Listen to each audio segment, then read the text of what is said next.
झारखंड विधानसभा में नमाज कक्ष के मुद्दे का दायरा अब बढ़ता जा रहा है। आज बीजेपी विधायकों ने हनुमान चालीसा का पाठ कर विरोध जाहिर किया। अब ये मामला देखिए यूपी से लेकर बिहार तक पहुंच चुका है और कल जिस तरीके से हनुमान चालीसा का पाठ किया गया उसके बाद अब इस पर सियासत और ज्यादा तेज होती हुई।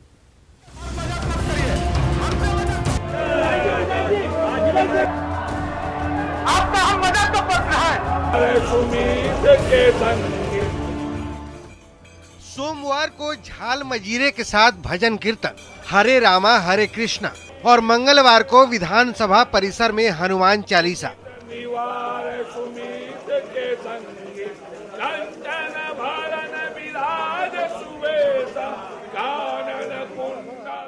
ये दो तस्वीरें बताने के लिए काफी हैं कि नमाज कक्ष के मुद्दे पर बीजेपी सरकार को बख्शने के मूड में नहीं है।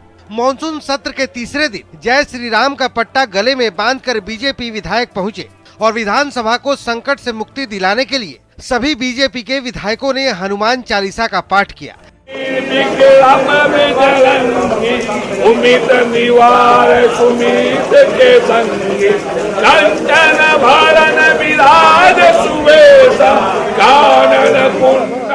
इधर देवघर से बीजेपी विधायक नारायण दास तो बाबा भोले का रूप धारण कर विधानसभा में पहुंच गए।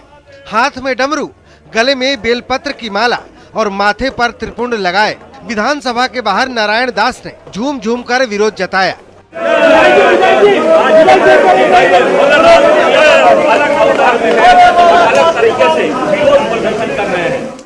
लगातार तीसरे दिन हो हंगामे पर बाबूलाल मरांडी ने साफ कहा कि सत्ता पक्ष को सजग होने की दरकार है। मैं तो कहूँगा कि सत्ता पक्ष को अधिक सावधानी बरतनी चाहिए और सीनियर को भी, लेकिन सत्ता पक्ष जब अपनी सीमा पार करते हैं और दूसरों से जब उम्मीद करेंगे तो मैं समझता हूँ कि ये शायद।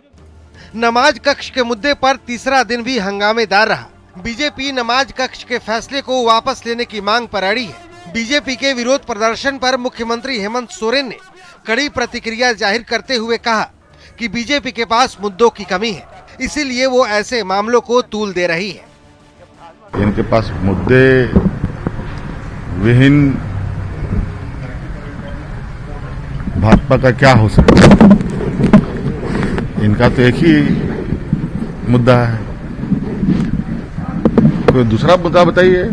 आज तीसरे दिन की कार्यवाही शुरू होते ही विपक्षी विधायकों ने सदन के भीतर ही जय श्री राम का नारा बुलंद कर दिया।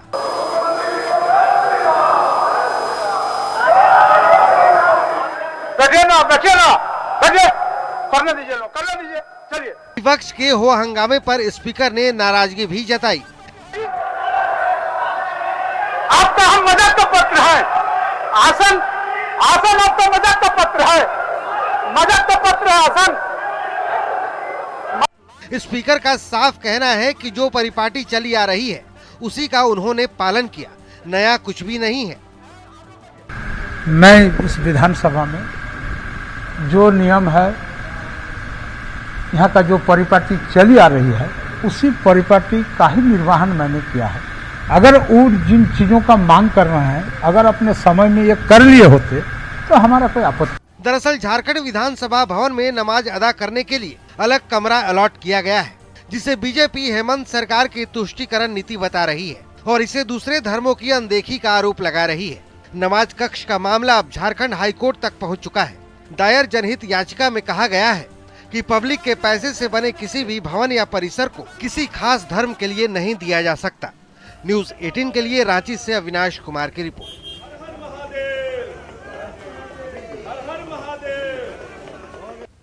और ऐसे में इस खबर के मायने को समझना जरूरी है।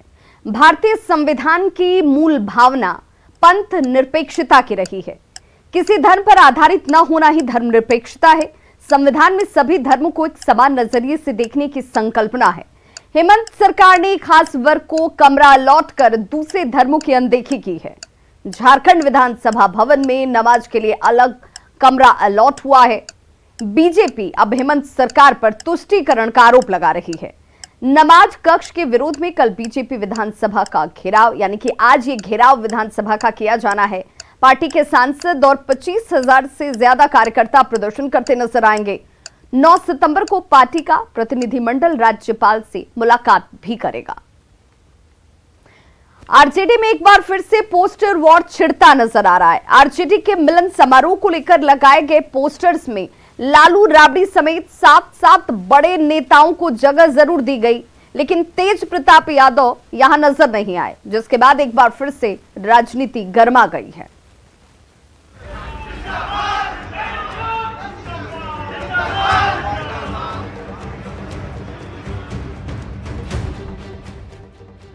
आरजेडी दफ्तर के बाहर लगी इस होर्डिंग को ध्यान से देखिए। आरजेडी के मिलन समारोह का पोस्टर है, जिसमें लालू राबड़ी तेजस्वी समेत 7 नेताओं की तस्वीर है। दाईं तरफ तेजस्वी पर पूरा फोकस किया गया है, साथ में राबड़ी देवी, श्याम रजक और आलोक मेहता तक की तस्वीर है, जबकि पोस्टर के बाएं तरफ लालू यादव समेत जगदानंद सिंह और अब्दुल बारिश सिद्दीकी जैसे नेता हैं। लेकिन इन 7 चेहरों में तेज प्रताप को कहीं जगह नहीं मिली है, जो बहुत कुछ इशारे करता है। अगर दूसरी तरफ कहें तो आलोक मेहता, श्याम रजक और राबड़ी देवी की तस्वीर है और साथ में तेजस्वी यादव को। यहाँ भी पूरे तरह से अगर कहें तो तेज प्रताप यादव की तस्वीर एक बार फिर से यहाँ पे गायब है। दरअसल पिछले दिनों पावर गेम को लेकर तेज प्रताप और जगदानंद सिंह के बीच जो विवाद हुआ वो जगजाहिर है। तेज प्रताप की नाराजगी भी किसी से छुपी नहीं है। ऐसे हालात में तेजस्वी ने कार्यकर्ताओं के बहाने ये साफ करने की कोशिश की कि सबको मतभेदों को भुलाकर काम करना होगा। सब लोगों को मिलकर के लड़ाई लड़नी पड़ेगी। छोटे छोटे मतभेद को मिटाना पड़ेगा और मिलकर के सकारात्मक रूप से पार्टी के मजबूती के लिए काम करना पड़ेगा। मौका था मिलन समारोह का, जिसमें पूरे तामझाम के साथ खगड़िया नगर परिषद की चेयरमैन सीता यादव और उनके पति मनोहर यादव को शामिल कराया गया। कई दूसरे कार्यकर्ताओं को भी पार्टी की सदस्यता दिलाई गई। पटना से न्यूज